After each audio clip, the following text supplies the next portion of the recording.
السلام الله عليكم ورحمة الله وبركاته، ازيكم عاملين ايه؟ يا رب تكونوا بخير. طلبة أولى ثانوي أهلا بيكم.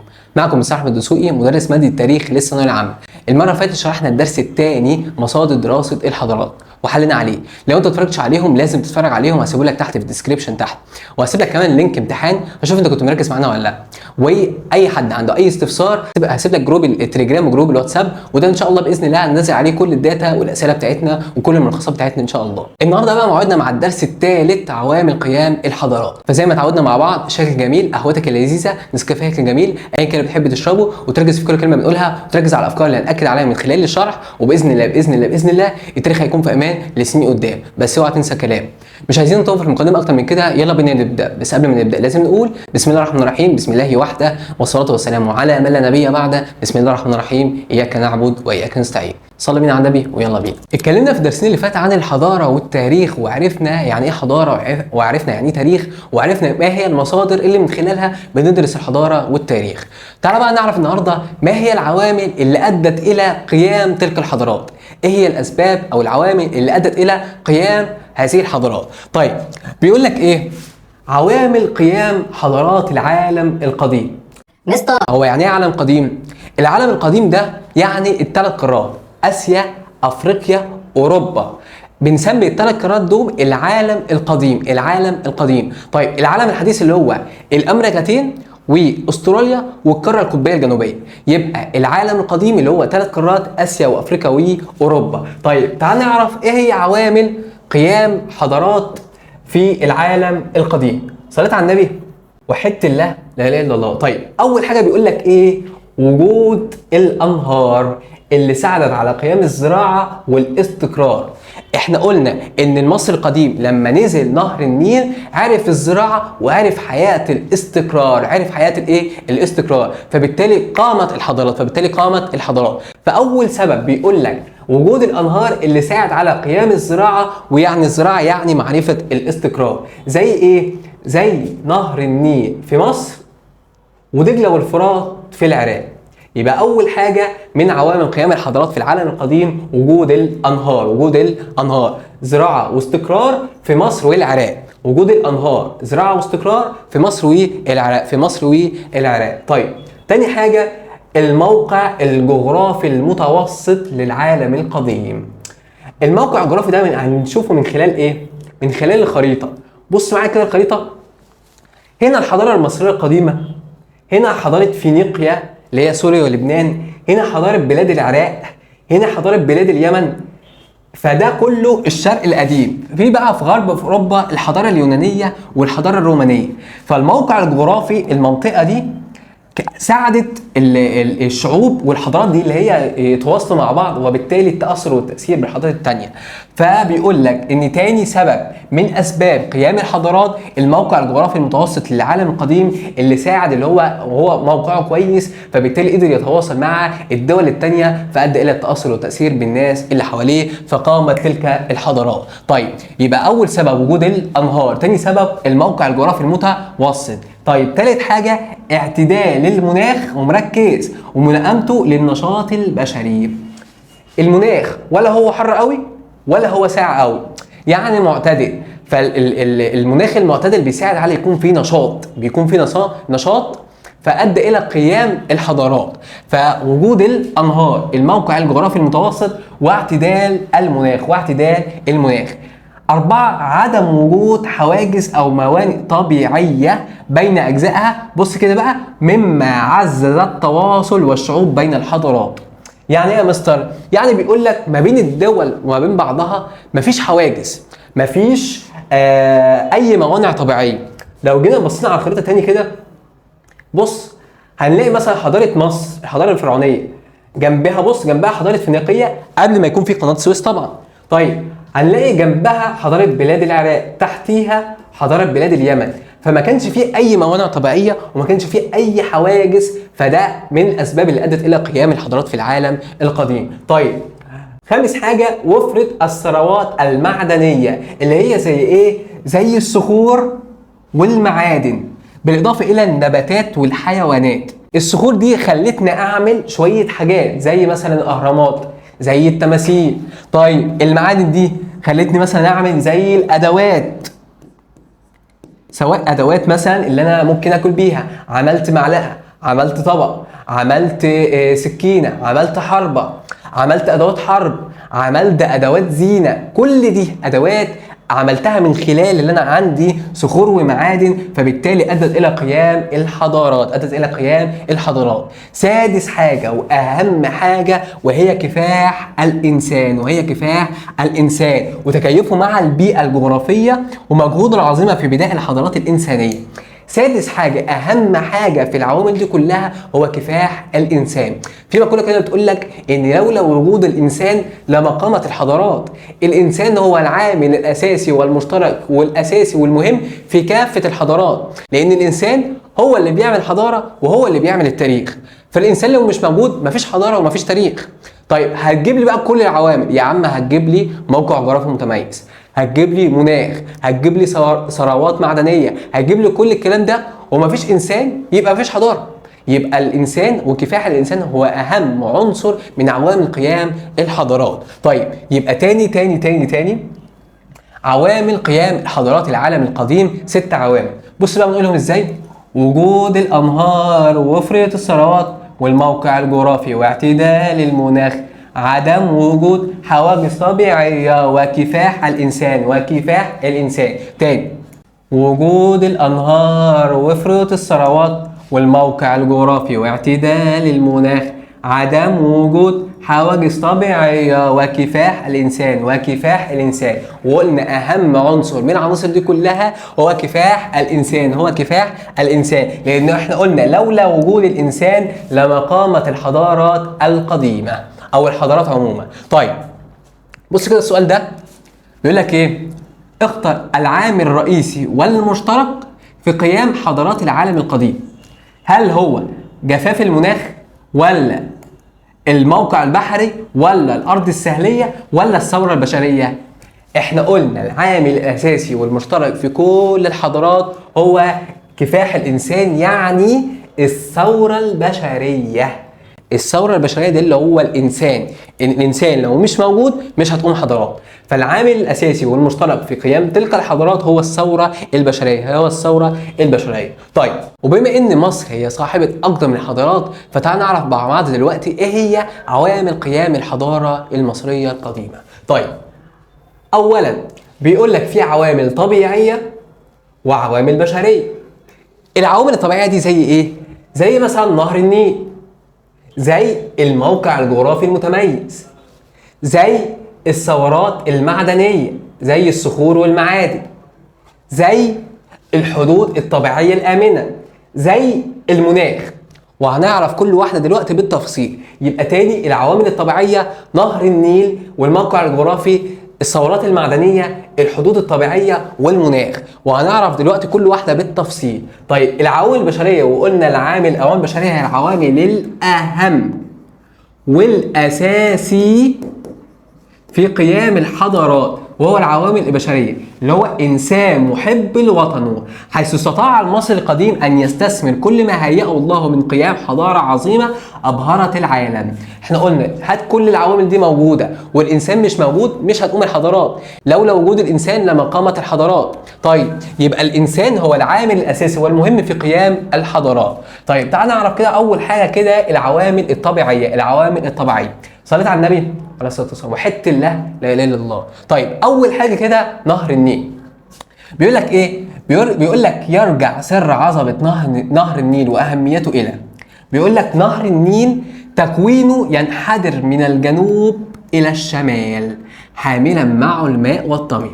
مستر مش فاهم يعني ايه نهر النيل بينحدر من الجنوب للشمال؟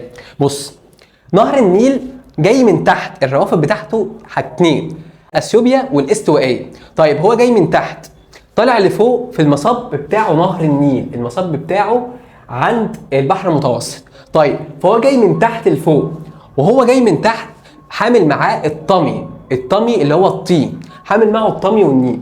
طيب تعالى كده نتكلم عن العوامل الطبيعية لقيام الحضارات. طيب أول حاجة فيهم وأهم حاجة نهر النيل.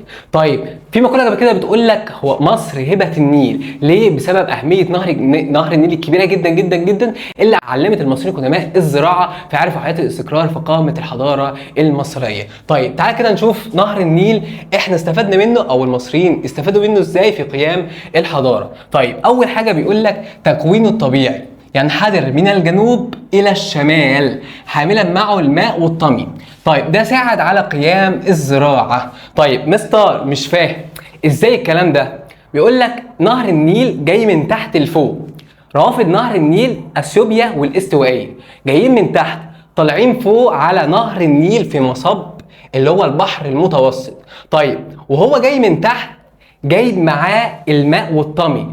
الطمي ده اللي هو الطين اللي هو التربه الزراعيه. طيب ده ساعد على قيام الزراعه، فبالتالي عرفوا حياه الاستقرار، فبالتالي قامت الحضاره المصريه. طيب المصريين القدماء اكتسبوا منه قيم كتير زي ايه؟ قال لك والله زي الوحده والتضامن والتكامل والتكافل والتواصل مع الاخرين. طيب واحده واحده كده معايا. اول حاجه الوحده والتضامن، بيقول لك كان فيضان النيل سبب في توحد جهود المصريين لاقامه الجسور والحفاظ على مياه الفيضان. مستر مش فاهم يعني ايه؟ بيقول لك ان الفيضان لما كان بيجي في فصل الصيف كان بيجي بيدمر كل الاراضي الزراعيه وبيخلي فيه خسائر كتير جدا جدا في الارواح.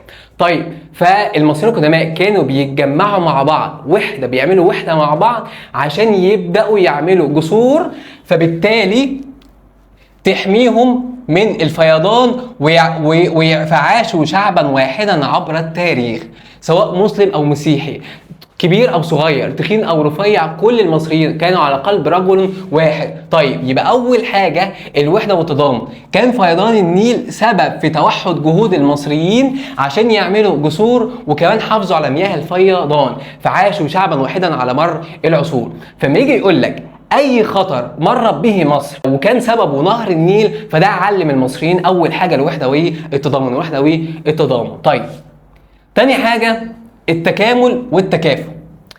التكامل والتكافل يعني ايه تكامل وتكافل؟ يعني احنا بنكمل بعض. يعني مثلا انا معايا 2 كيلو موز وانت معاك 2 كيلو برتقال، انا عايز برتقال وانت عايز موز، نعمل ايه؟ تعال نبدل مع بعض، انا هاخد برتقال منك وانت تاخد موز. طيب فاحنا كده بنعمل ايه؟ بنعمل تكامل مع بعض. بنعمل ايه؟ تكامل مع بعض. طيب نهر النيل علمنا ازاي التكامل والتكافل ده؟ من خلال تبادل المحاصيل، فنشطت التجاره بين الشمال والجنوب.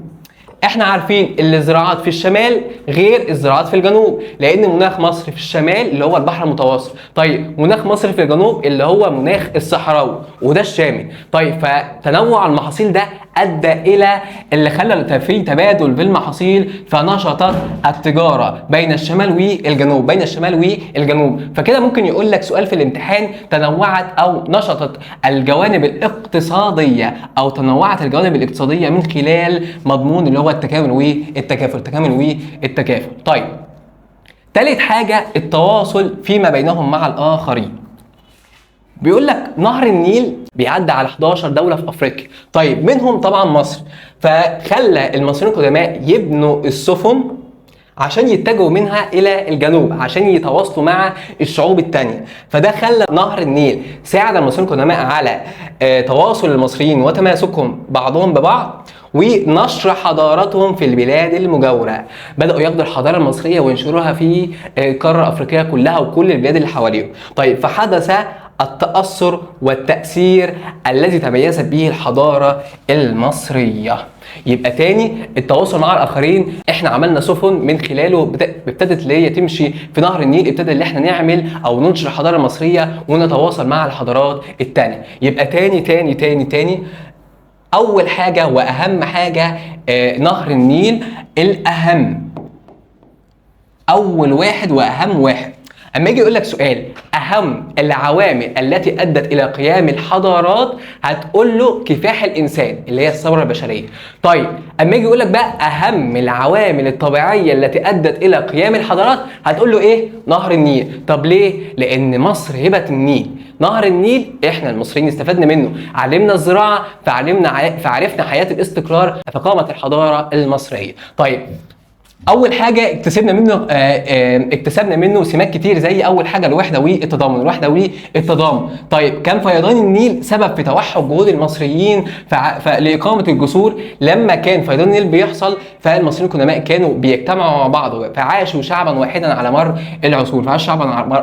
على مر العصور. طيب تاني حاجه التكامل والتكافؤ ساعد على تبادل المحاصيل بين الشمال والجنوب، فنشطت التجاره بين الشمال والجنوب، فنشطت الحاله الاقتصاديه. طيب ثالث حاجة التواصل فيما بينهم مع الآخرين. نهر النيل ساعد على وجود طريق بنمشي فيه، فالمصريين القدماء بنوا سفن، فالسفن دي بدأت اللي هي تمشي في نهر النيل، فنشطت التجارة. دي أول حاجة. تاني حاجة ابتدوا اللي هم يتواصلوا مع الشعوب التانية، وبدأوا كمان اللي هم ينشروا حضارتهم في البلاد المجاورة، فأدت إلى أو ده كان من العوامل التي تميزت بها الحضارة المصرية.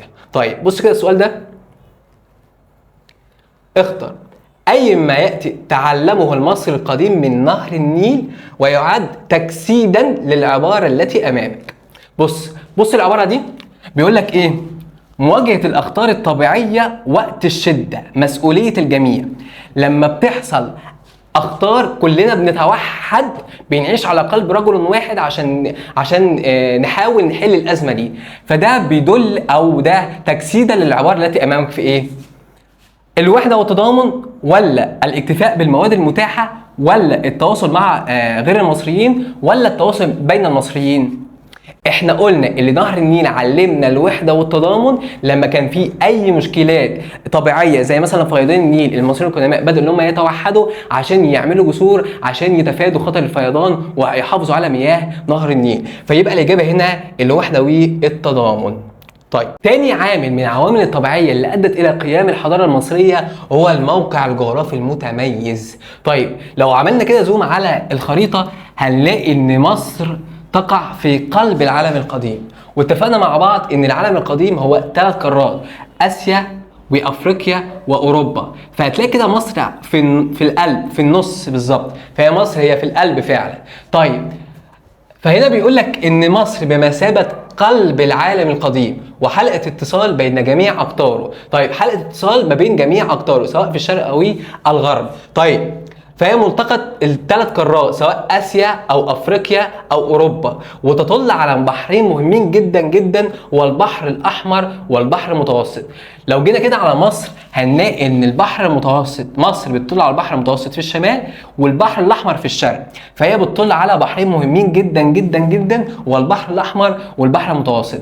فموقع الجغرافي المتميز لمصر ده خلى ليها موقع اسمه موقع الاستراتيجي، موقع مهم جدا جدا لمصر، فده ساعدها على التواصل والتأثير والتأثر بالحضارات اللي جنبها في العالم القديم. طيب يبقى تاني الموقع الجغرافي المتميز، مصر بمثابة قلب العالم القديم، مصر موجودة في القلب. طيب ملتقى 3 قارات اللي هي آسيا وأفريقيا وأوروبا، بتطل على بحرين مهمين جدا، البحر المتوسط والبحر الأحمر، فده موقعها الاستراتيجي ده خلى ليها ميزة اللي هي سهولة التواصل والتأثر والتأثير بالحضارات التانية في العالم القديم. وخلي بالك هنا في نقطة تشابه ما بينها وما بين نهر النيل، بتساوي نهر النيل. فهي يا مستر فاكر لما اتكلمنا عن نهر النيل وقلنا اللي نهر النيل بيساعد المصريين القدماء على التواصل والتأثير بالحضارات التانية، صح؟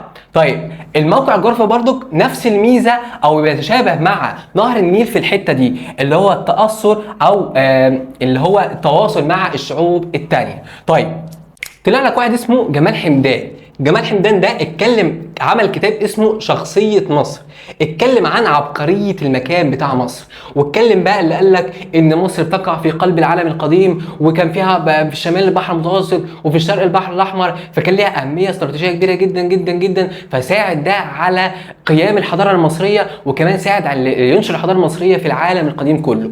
فقال لك مقولة كده بتقول لك ايه؟ بيقول لك ان مصر حجر الزاوية في الثلاثية القارية، وقلنا الثلاثيه القاريه دي اللي هي اسيا وافريقيا واوروبا، طيب التي يتالف منها العالم القديم. فمصر الدوله الوحيده، مركز، التي تلتقي فيها قارتين ويقترب منها الثالثه. يعني ايه؟ بص كده، بيقترب منها قارتين اللي هي اسيا وافريقيا، وبيقترب منها الثالثه. هو بيقول لك هنا ايه؟ مصر التي تلتقي فيها قارتين، تلتقي باسيا وافريقيا، ويلتقي بها الثالثه اللي هي اوروبا عن طريق البحر المتوسط. طيب، فهي بوابه مشتركه لافريقيا واسيا، وهي المدخل الحقيقي لافريقيا من الشمال. اي حد عايز يجي يدخل افريقيا من الشمال لازم يعدي على مصر من نهر النيل. طيب، فهو بيقول لك خلاصة يعني الكلام ده كله بيتكلم عن أهمية موقع المصري الاستراتيجي اللي ساعد على قيام الحضارة المصرية، وساعد إنها تنتشر في جميع أنحاء العالم القديم. طيب، بص كده السؤال ده، اتفق كل من الموقع الجغرافي ونهر النيل في تأثيرهما على قيام الحضارة المصرية. احنا لسه مأكدين على السؤال ده بالظبط من دقيقتين، وقلنا ان نهر النيل بيساوي او يتشابه مع الموقع الجغرافي في التواصل الحضاري مع الدول التانية. لسه مأكدين عليها هنا لما قلنا ان نهر النيل ساعد مصر على التواصل مع الحضارات التانية، وبرضه في الموقع الجغرافي بسبب موقع مصر الاستراتيجي ساعد على اللي هي تنشر حضارتها في العالم المجاور. طيب، يبقى هنا اتفق كل من الموقع الجغرافي ونهر النيل في تأثيرهم على الحضارة المصرية من خلال التواصل الحضاري. طيب، ونيجي للعامل الثالث اللي هو او الثروات المعدنيه اللي هي الصخور والمعادن.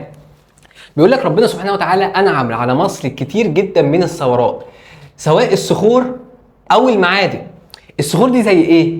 قال لك والله زي الجرانيت، زي الرخام، زي الاحجار الكريمه. الاحجار الكريمه دي بنلاقيها في البحر، نوع من انواع الاحجار بنلاقيه في البحر.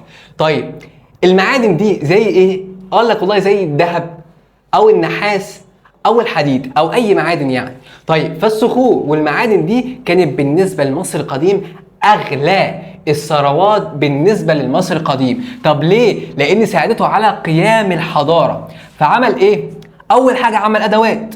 والله مثلا قال لك انا عايز اعمل ادوات اللي انا اكل بيها، عمل معلقه، عمل طبق، عمل حاجات اللي هو يقدر ياكل بيها. طيب، قال لك والله انا عايز احارب، انا داخل معركه انا عايز احارب، بدا يعمل ادوات الحرب، عمل مثلا السيف، اعتبر ده سيف. طيب، عمل مثلا الحربه، عمل السهم، القوس. طيب، فقال المصري القديم بدا يعمل ادواته من خلال المعادن، من خلال الصخور والمعادن. طيب، صناعة الحلي اللي هي أدوات الزينة، اللي هو مثلا الخاتم، سلسلة، الحاجات دي كلها. طيب، كمان تالت حاجة بناء الأهرامات من خلال الصخور. هو الأهرامات دي اتبنت ازاي؟ اتبنت من خلال الصخور، صخرة مع صخرة عملت لي هرم. طيب، فرابع حاجة نحت التماثيل برضك من خلال المعادن والصخور. يبقى تاني الثروات المعدنية قلنا ربنا سبحانه وتعالى أنعم على مصر كتير جدا من الثروات أو الصخور والمعادن. وقلنا الصخور زي الجرانيت، زي الرخام، زي الأحجار الكريمة. المعادن زي الذهب أو النحاس أو الحديد أو غيرها من المعادن. ودي كانت بالنسبة لمصر القديم ثورة كبيرة جدا قدر اللي هو يستفاد منها من خلال صناعة أدواته. عمل أدوات بقى سواء أدوات اللي هو الأكل أو الشرب أو أدوات الصيد أو أدوات الحرب. عمل أدوات الحلي اللي هو الخواتم، السلاسل، الحاجات دي كلها. بنى الأهرامات ونحت التماثيل. طيب، رابع عامل من العوامل الطبيعية اللي أدت إلى قيام الحضارة المصرية الحدود الطبيعية الآمنة. هو أصلا في الأول كده إيه هي حدود مصر؟ تعال كده نشوف من خلال الخريطة. في الشمال البحر المتوسط، دي حدود إيه؟ حدود طبيعية، هو البحر. طيب، في الشرق قال لك والله في حدود طبيعية وبشريه، بس البشريه طبعا ما كانتش موجوده زمان. الحدود الطبيعيه اللي هو البحر الاحمر، دي حدود طبيعيه. طيب دي زمان ما كانش فيه قناه السويس، فكان شبه جزيره سيناء او في الفتره دي او المنطقه دي كانت مفتوحه. طيب هنلاقي في الغرب هنا في دوله ليبيا، وهنا في الصحراء الغربيه. يبقى في الغرب الصحراء الغربيه وليبيا، في الجنوب عندك الجندل الاول والسودان، دوله السودان.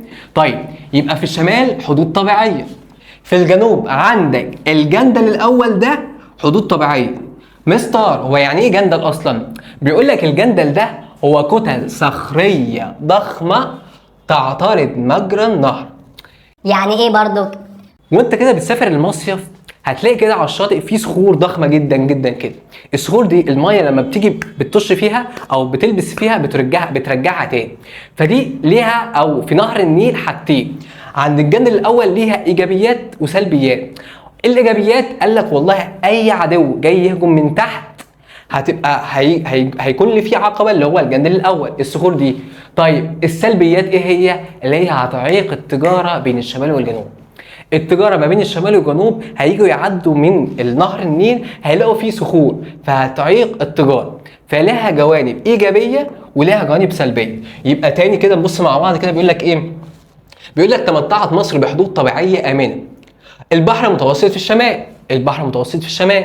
طيب الجنادل في الجنوب، الجنادل في الجنوب، وقلنا الجنادل دي هي كتل صخريه ضخمه بتعترض مجرى النهر، وقلنا لها ايجابيات وسلبيات. طيب والصحراوات سواء شرق او غرب وادي النيل، سواء الصحراء الشرقيه او الصحراء الغربيه، ودي بمثابه دروع واقيه للمصريين. طب ليه مركز؟ لانها ساعدتهم على الدفاع عن بلادهم ضد المعتدين.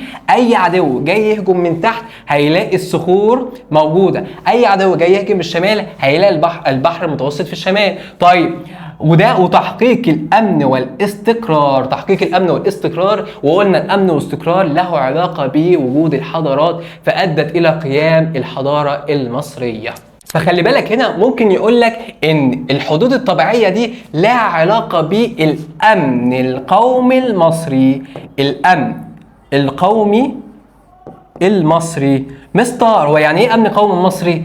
الامن القومي المصري ده اللي هو اي عدو جاي يهجم من الحدود بتاعه مصر هيكون في امان، سواء في الشمال مثلا اللي عند البحر المتوسط، سواء في الجنوب في الجندل الاول، سواء في الشرق في البحر الاحمر. فمصر كانت محصنه طبيعيه وكان فيها حدود طبيعيه امنه، فادى الى ذلك في تحقيق امن واستقرار، وكان حافظت على الامن القومي المصري فادت الى قيام الحضاره المصريه. طيب ونيجي الخامس عامل واخر عامل من العوامل الطبيعيه وهو المناخ. وقلنا ان مناخ مصر بيتميز بالاعتدال، بالاعتدال، ولا هو حر قوي ولا هو ساقع قوي، فبالتالي خلى في نشاط للمصري القديم فساعدوا على قيام الحضاره المصريه. فبيقول لك الاعتدال والشمس المشرقه والسماء الصافيه ساعد على نشاط المصريين فعملوا الحضارات او الحضاره. طيب الجفاف ساعد على حمايه وبقاء الاثار المصريه. الجفاف ده اللي هو ايه؟ في اماكن زي مثلا عند خط الاستواء امطار غزيره طول العام، صيف شتاء ليل نهار على طول الدنيا بتمطر، فاي اثار او اي حاجات قائمه ممكن تتدمر في ساعتها. اما مصر فيها المطر في الشتاء بس، او كمان ممكن كمان في اوقات في الشتاء مش في الشتاء عموما. فالجفاف في مصر ساعد على حمايه الاثار وبقاء الاثار المصريه القائمه، سواء مثلا الاهرامات، التماثيل، المعابد وهكذا. طيب ثالث حاجه اختلاف درجات الحراره في الفصول، فساعد على تنوع الغلات فادى الى الرخاء ورغد العيش. يعني ايه؟ بيقول لك اختلاف درجات الحراره ما بين الفصول اللي هو الشتاء، الربيع، الصيف، الخريف. في درجات الحراره طبعا مش يعني مختلفه ما بين الفصول دي، فالمحاصيل اللي بتزرع في الشتاء غير المحاصيل مثلا بتزرع في الصيف، فادى الى تنوع الغلات، فده ادى الى يكون في رخاء ورغد العيش. يبقى تاني المناخ ازاي ساعد المصري القديم على قيام الحضاره؟ اولا احنا قلنا اعتدال جفاف اختلاف. ايه اعتدال جفاف اختلاف؟ اعتدال ساعد المصري القديم او المناخ بتاع المصري القديم ساعد اللي هو معتدل، مش حر خالص او ساقع خالص، فادى الى النشاط المصري القديم. طيب الجفاف ساعد على حمايه وبقاء الاثار المصريه. طيب الاختلاف في درجه الحراره فادى الى تنوع الغلات، فادى الى الرخاء ورغد العيش. طيب بص السؤال ده كده بيقول لك ايه؟ بيقول لك تعددت عوامل الحفاظ على الآثار المصرية وبقائها حتى الآن، وأهمها ايه من العوامل اللي أدت إلى الحفاظ على الآثار المصرية وبقائها حتى الآن؟ بص كده الاختيارات: هل وقوع معظم مصر ضمن الإقليم الصحراوي، ولا مجاورة مصر للمسطحات المائية، ولا تركزها في شمال مصر، ولا حدود مصر الطبيعية الآمنة؟ بص احنا قلنا ان المناخ كان بيتميز بالاعتدال والجفاف، فساعد على بقاء الاثار المصريه القديمه. طيب ازاي بقى؟ من خلال احنا قلنا المناخ بتاع مصر اتنين: مناخ البحر المتوسط في الشمال، مناخ البحر المتوسط في الشمال، والباقي كله مناخ اسمه مناخ صحراوي. مناخ ايه؟ مناخ صحراوي، مناخ صحراوي. طيب فالمناخ ده ادى اللي بشكل كبير جدا كان فيه جفاف، فادى الى الحفاظ على الاثار قائمه حتى الان. يبقى الاجابه وقوع معظم مصر ضمن الاقليم الصحراوي. طيب هنيجي نبص للاختيارات الثانيه: مجاوره مصر للمسطحات المائيه، اصلا دي ممكن تكون من الاسباب اللي هتدمر الاثار. طب ازاي؟ من خلال الفيضانات. الفيضان مثلا لو هو جاي هيجي من ناحيه البحر فهيجي ممكن يدمر الاثار دي. طبعا الاجابه دي ما تنفعش. طيب تركزها في شمال مصر، هل الاثار بس موجوده في الشمال؟ لا طبعا، ده اصلا معظم الاثار في الجنوب، في الاقصر واسوان. طيب فبرضك ما ينفعش. هل حدود مصر الطبيعيه الامنه؟ حدود مصر الطبيعيه الامنه ملهاش علاقه بالاثار. هي ساعه، هي من العوامل اللي ادت الى حفاظ او من العوامل اللي ادت الى قيام الحضاره المصريه، اللي هو مواجهه المعتدين من حدود مصر، بس ما كانتش ملهاش دعوه بالاثار المصريه. اما لها دعوه بالاثار اللي هي وقوع مصر ضمن الاقليم الصحراوي، فبالتالي خلى في جفاف في مصر، فساعد على حمايه الاثار المصريه. طيب ونيجي بقى للعامل الثاني من العوامل التي ادت الى قيام الحضارات، اللي هو العوامل البشريه. واتفقنا مع بعض هي العامل الاساسي والاهم لقيام الحضارات. احنا قلنا لولا وجود الانسان لما قامت الحضارات. هات لي كل العوامل، هات لي يا عم نهر النيل، هات لي موارد، هات لي مناخ، هات لي كل العوامل موجوده ومفيش انسان، مش هيكون في حضارات. ليه؟ لان الانسان هو اللي بيعمل الحضاره وهو بيعمل التاريخ. فلولا وجود الانسان لما قامت الحضاره المصريه. طيب تعال كده نشوف المصري القديم ازاي قدر يعمل الحضاره المصريه. طيب بص كده بيقول لك ايه؟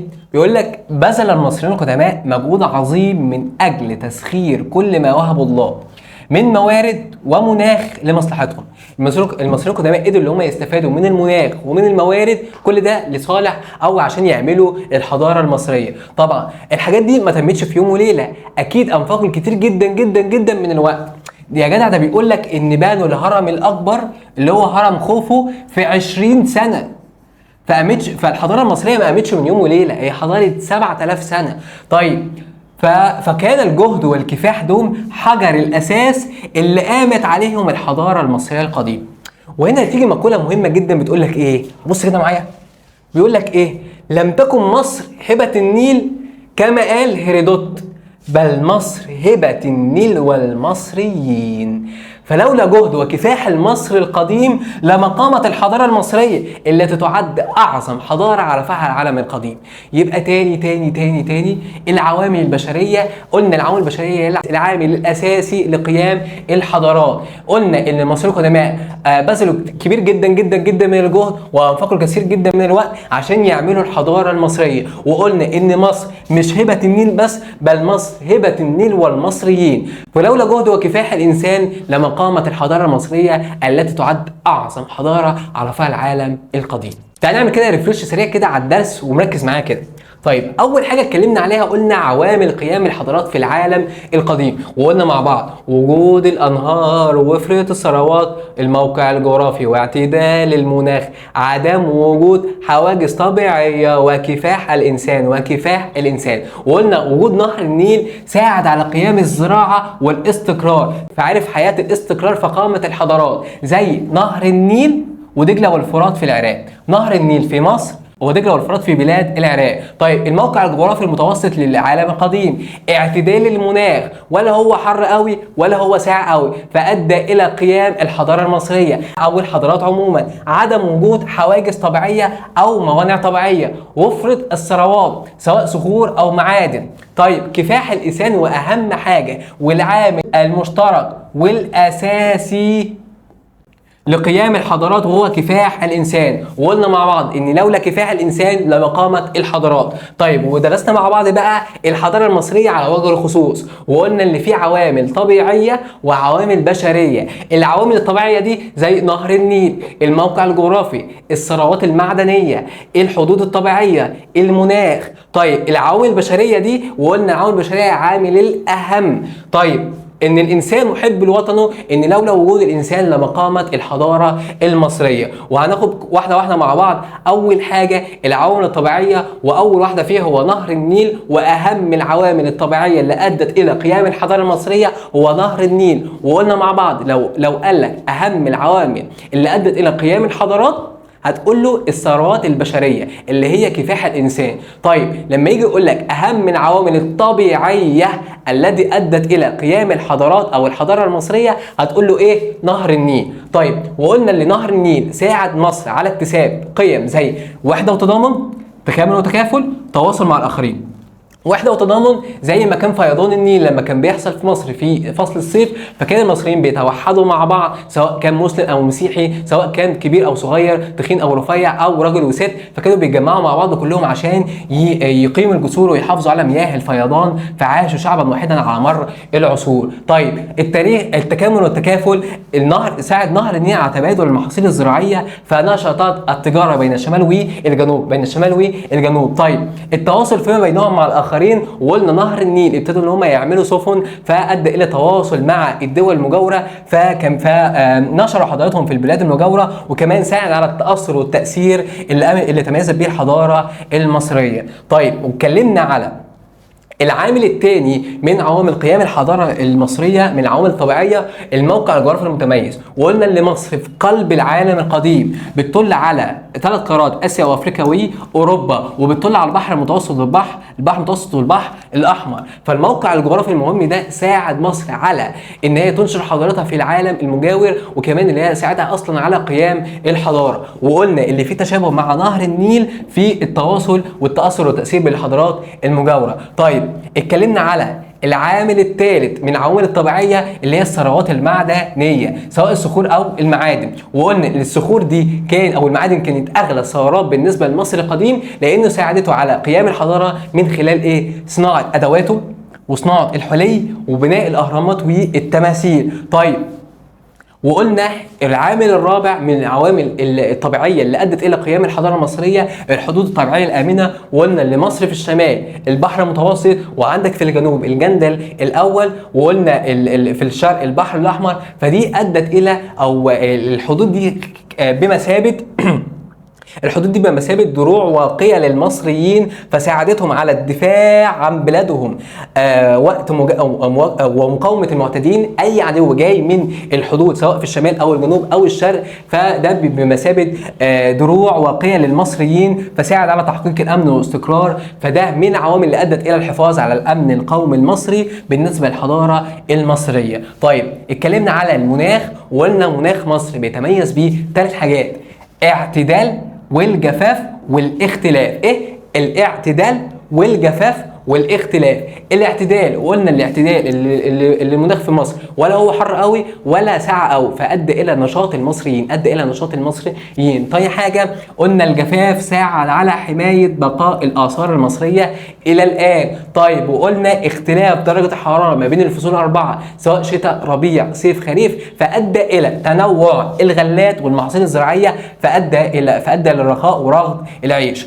طيب واتكلمنا بقى على العوامل البشريه، وقلنا العوامل البشريه دي هي العوامل الاهم والاساسي لقيام الحضارات او الحضاره المصريه على وجه الخصوص، وانسان محب لوطنه. وقلنا ان لولا وجود الانسان لما قامت الحضاره المصريه ولما قامت الحضارات عموما. فالمصريين القدماء استغلوا الموارد والمناخ وانفقوا كتير جدا جدا جدا من الوقت عشان ينتجوا الحضاره المصريه. فبيقول لك ان هي ايه؟ بيقول لك ان لم تكن مصر هبه النيل، بل مصر هبه النيل والمصريين. فلولا جهد وكفاح الانسان لما قامت الحضاره المصريه التي تتميز بانها اعظم حضاره عرفها العالم القديم. وبكده نكون خلصنا شرح الدرس النهارده. اتمنى تكون كنت مركز معايا. اي حد عنده اي استفسار هسيب لكم لينك التليجرام وجروب الواتساب تحت، وان شاء الله باذن الله هنحط عليه كل الاسئله وكل الملخصات بتاعتنا. ومش عايزك تقلق خالص من التاريخ، باذن الله باذن الله التاريخ هيكون في امان لسنين قدام، بس اوعى تنسى الكلام. سلام.